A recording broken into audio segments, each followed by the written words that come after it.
Cómo comprar activos con poco dinero. Primero, una definición. Un activo es una propiedad o inversión que mete dinero en tu bolsillo. Tu casa no es un activo, tu coche no es un activo, tu teléfono móvil no es un activo. Pagas impuestos, pagas seguros, pagas mantenimiento. También, por definición, un activo no es un puesto de trabajo.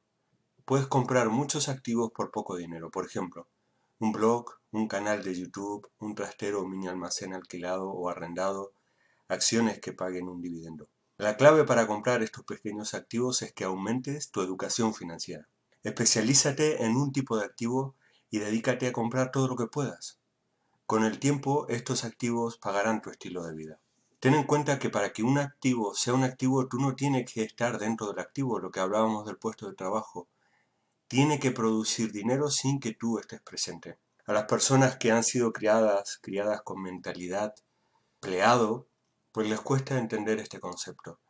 Pero una inversión es eso, si no, no es una inversión. Por lo tanto, tienes que apalancarte en otras personas y en la tecnología. También existen otras formas de apalancamiento como el dinero, ¿no? También es importante el momento de la compra.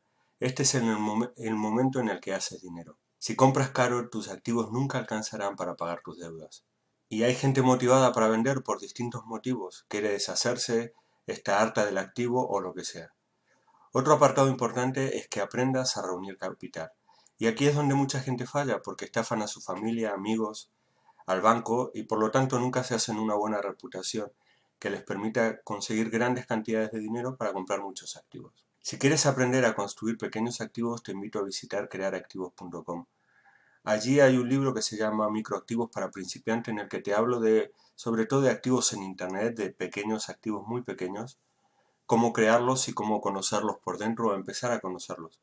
Una vez que los conoces bien, podrás comprar todos los activos que quieras si tienes dinero para ello o si no, seguir creando activos al ritmo que a ti te apetezca. Bueno, espero que te haya servido el vídeo o resultado de alguna utilidad. Si es así, por favor dale un me gusta.